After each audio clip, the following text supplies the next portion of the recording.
Hi. അപ്പോൾ ദേ നമുക്കിന്ന് ഈ കമ്മൽ ഉണ്ടാക്കിയാലോ. അപ്പോൾ വീഡിയോയിലേക്ക് കിടക്കുന്നതിന് മുന്നേ നമ്മുടെ ചാനൽ ആദ്യമായിട്ട് കാണുന്നവരാണെന്നുണ്ടെങ്കിൽ ഒന്ന് സബ്സ്ക്രൈബ് ചെയ്യുക. അതുമാതിരി വീഡിയോസൊക്കെ ഇഷ്ടമാവുകയാണെന്നുണ്ടെങ്കിൽ ഒന്ന് ലൈക്ക് ചെയ്യുക, കമൻറ്റ് ചെയ്യുക. അതുമാതിരി ഫ്രണ്ട്സിനും ഫാമിലിക്കൊക്കെ ഒന്ന് ഷെയർ ചെയ്ത് കൊടുക്കുക കേട്ടോ. അപ്പോൾ നമുക്ക് കമ്മൽ ഉണ്ടാക്കാൻ തുടങ്ങിയാലോ. ആദ്യമായിട്ട് ഞാനിവിടെ OHP ഷീറ്റിൻ്റെ ഒരു പീസാണ് എടുത്തിട്ടുള്ളത്. അതിലേക്ക് B7000 ഗ്ലൂ ആണ് അപ്ലൈ ചെയ്തിട്ടുള്ളത്. നിങ്ങളുടെ കയ്യിൽ OHP ഷീറ്റ് ഇല്ലയെന്നുണ്ടെങ്കിൽ എന്തെങ്കിലും ഒരു കട്ടിയുള്ള പ്ലാസ്റ്റിക് ഷീറ്റ് ആയാലും മതി കേട്ടോ.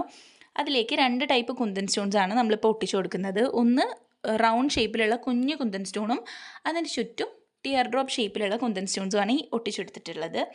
പിന്നെ അതിൻ്റെ ഓരോ ഗ്യാപ്സ് ഉണ്ടാവുമല്ലോ ടിയർ ഡ്രോപ്പ് ഷേപ്പിലുള്ള കുന്തൻ സ്റ്റോണിൻ്റെ. അപ്പോൾ അതിൻ്റെ ഓരോന്നിൻ്റെയും ഗ്യാപ്പിലേക്ക് വീണ്ടും നമ്മൾ റൗണ്ട് ഷേപ്പിലുള്ള കുന്തൻ സ്റ്റോൺ ഒട്ടിച്ചെടുത്തിട്ടുണ്ട്. പിന്നെ നമുക്ക് അതിൻ്റെ ചുറ്റിലും ഇതുമാതിരി സ്റ്റോൺ ചെയിൻ ഒട്ടിച്ചെടുക്കണേ. അപ്പോൾ സ്റ്റോൺ ചെയിനിൻ്റെ ഇടയിൽ ചെറിയ ഗ്യാപ്സ് ഉണ്ടാവും. അപ്പോൾ അതിങ്ങനെ അറേഞ്ച് ചെയ്ത് ഒട്ടിച്ചു കൊടുക്കുമ്പോൾ ആ ഗ്യാപ്പ് ഇല്ലാതെ കിട്ടും കേട്ടോ. അപ്പോൾ അത് ഞാനിത് ഓൾറെഡി മെഷർ ചെയ്തിട്ട് വെച്ചതാണേ. അപ്പോൾ അതുമാതിരി ഞാൻ കട്ട് ചെയ്തെടുത്തിട്ട് ഇതുമാതിരി എന്തെങ്കിലും ഒരു പിന്നോ അല്ലെങ്കിൽ കത്രികയോ എടുത്തിട്ട് നമ്മൾ ആ ഗ്യാപ്പ് ഇല്ലാതെ ഇങ്ങനെ ഒന്ന് കറക്റ്റ് ചെയ്തെടുക്കുന്നുണ്ട്.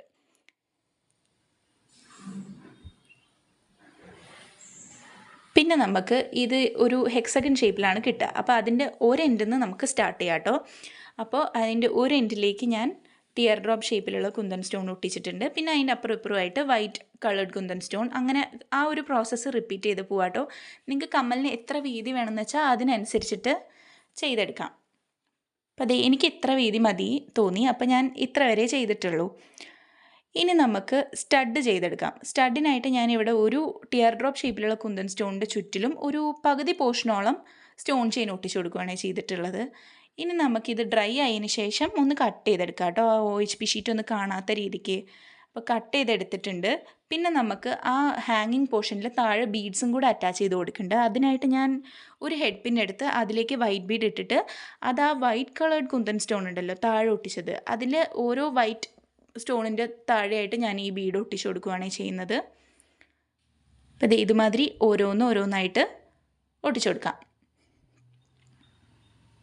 ഇനി നമുക്ക് ആ സ്റ്റഡും ഹാങ്ങിങ്ങും തമ്മിൽ ഒന്ന് അറ്റാച്ച് ചെയ്ത് കൊടുക്കണം. അപ്പോൾ അതിനായിട്ട് നിങ്ങളുടെ കയ്യിൽ ഐപ്പിൻ ഉണ്ടെന്നുണ്ടെങ്കിൽ ഐപ്പിൻ യൂസ് ചെയ്യാം.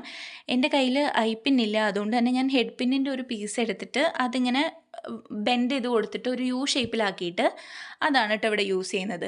അപ്പോൾ അങ്ങനെ 2 പിന്ന് നമ്മൾ ബെൻഡ് ചെയ്തെടുത്തിട്ടുണ്ട്. ഇനി അത് രണ്ടും കൂടെ ഒന്ന് അറ്റാച്ച് ചെയ്തെടുക്കണം. അപ്പോൾ ഇതുമാതിരി ഒന്ന് അറ്റാച്ച് ചെയ്തെടുക്കുക.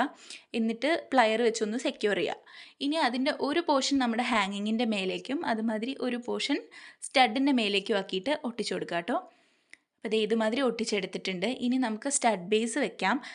അതുമാതിരി ബാക്കിലൊരു വാക്സ് സ്ട്രിപ്പോ അല്ലെങ്കിൽ തുണി വാങ്ങുമ്പോൾ നമുക്കൊരു കവർ കിട്ടും, അതായാലും കട്ട് ചെയ്ത് വെക്കുക.